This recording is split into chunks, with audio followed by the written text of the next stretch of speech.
La Sagrada Biblia Católica. Versión Biblia de Jerusalén.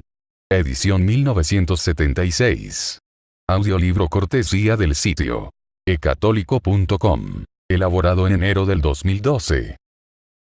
Capítulo 1 del libro de Segunda Carta a los Corintios. Pablo, apóstol de Jesucristo por la voluntad de Dios, y Timoteo, el hermano, a la iglesia de Dios que está en Corinto, con todos los santos que están en toda Acaya. A vosotros gracia y paz de parte de Dios, Padre nuestro, y del Señor Jesucristo. Bendito sea el Dios y Padre de nuestro Señor Jesucristo, Padre de los misericordias y Dios de toda consolación, que nos consuela en toda tribulación nuestra, para poder nosotros consolar a los que están en toda tribulación, mediante el consuelo con que nosotros somos consolados por Dios. Pues, así como abundan en nosotros los sufrimientos de Cristo, igualmente abunda también por Cristo nuestra consolación.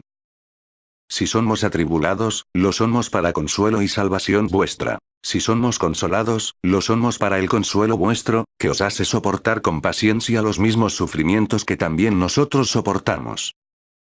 Es firme nuestra esperanza respecto de vosotros, pues sabemos que, como sois solidarios con nosotros en los sufrimientos, así lo seréis también en la consolación.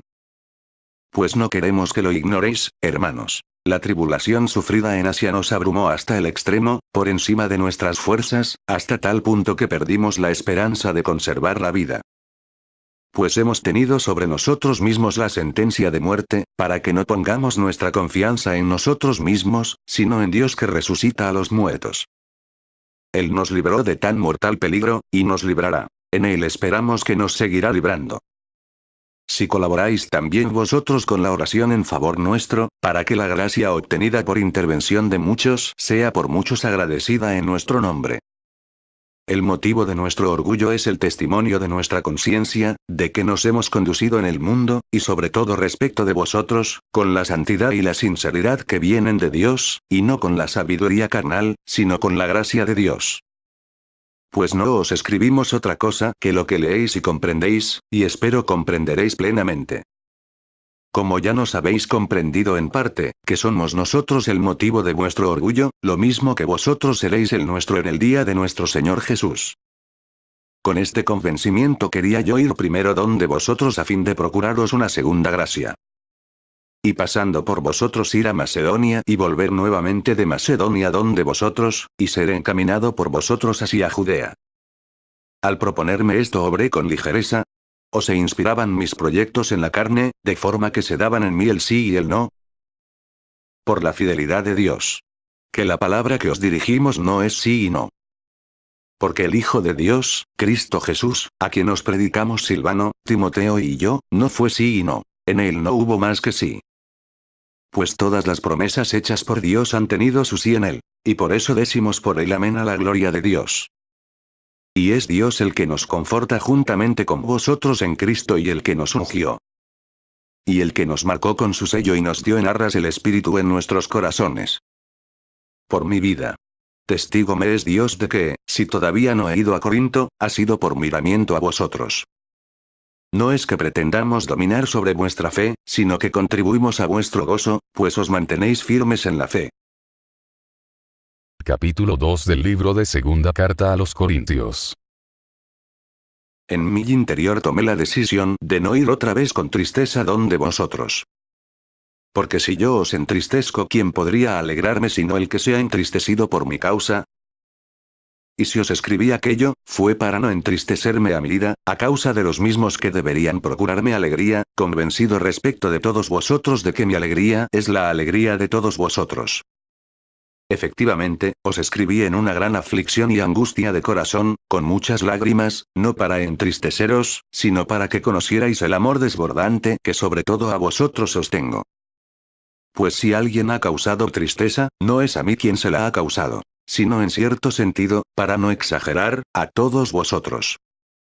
Bastante es para ese tal el castigo infligido por la comunidad. Por lo que es mejor, por el contrario, que le perdonéis y le animéis, no sea que se vea ese hundido en una excesiva tristeza. Os suplico, pues, que reavivéis la caridad para con él. Pues también os escribí con la intención de probaros y ver si vuestra obediencia era perfecta. Y a quien vosotros perdonéis, también yo le perdono. Pues lo que yo perdoné, si algo he perdonado, fue por vosotros en presencia de Cristo. Para que no seamos engañados por Satanás, pues no ignoramos sus propósitos. Llegué, pues, a Troada para predicar el Evangelio de Cristo, y aun cuando se me había abierto una gran puerta en el Señor, mi espíritu no tuvo punto de reposo, pues no encontré a mi hermano Tito, y despidiéndome de ellos, salí para Macedonia.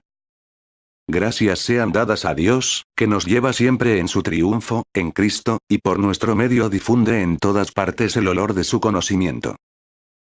Pues nosotros somos para Dios el buen olor de Cristo entre los que se salvan y entre los que se pierden. Para los unos, olor que de la muerte lleva a la muerte. Para los otros, olor que de la vida lleva a la vida. ¿Y quién es capaz para esto? Ciertamente no somos nosotros como la mayoría que negocian con la palabra de Dios. No. Antes bien, con sinceridad y como de parte de Dios y delante de Dios hablamos en Cristo. Capítulo 3 del libro de Segunda Carta a los Corintios. ¿Comenzamos de nuevo a recomendarnos? ¿O es que, como algunos, necesitamos presentaros cartas de recomendación o pedíroslas? Vosotros sois nuestra carta, escrita en nuestros corazones, conocida y leída por todos los hombres. Evidentemente sois una carta de Cristo, redactada por ministerio nuestro, escrita no con tinta, sino con el Espíritu de Dios vivo, no en tablas de piedra, sino en tablas de carne, en los corazones. Esta es la confianza que tenemos delante de Dios por Cristo. No que por nosotros mismos seamos capaces de atribuirnos cosa alguna, como propia nuestra, sino que nuestra capacidad viene de Dios, el cual nos capacitó para ser ministros de una nueva alianza, no de la letra, sino del Espíritu. Pues la letra mata, más el Espíritu da vida. Que si el ministerio de la muerte, grabado con letras sobre tablas de piedra, resultó glorioso hasta el punto de no poder los hijos de Israel fijar su vista en el rostro de Moisés a causa de la gloria de su rostro, aunque pasajera, cuanto más glorioso no será el ministerio del Espíritu. Efectivamente, si el ministerio de la condenación fue glorioso, con mucha más razón lo será el ministerio de la justicia. Pues en este aspecto, no era gloria aquella glorificación en comparación de esta gloria sobreeminente. Porque si aquello, que era pasajero, fue glorioso, cuanto más glorioso será lo permanente. Teniendo, pues, esta esperanza, hablamos con toda valentía. Y no como Moisés, que se ponía un velo sobre su rostro para impedir que los israelitas vieran el fin de lo que era pasajero. Pero se embotaron sus inteligencias. En efecto, hasta el día de hoy perdura ese mismo velo en la lectura del Antiguo Testamento. El velo no se ha levantado, pues solo en Cristo desaparece. Hasta el día de hoy, siempre que se lee a Moisés, un velo está puesto sobre sus corazones. Y cuando se convierte al Señor, se arranca el velo. Porque el Señor es el Espíritu, y donde está el Espíritu del Señor, allí está la libertad.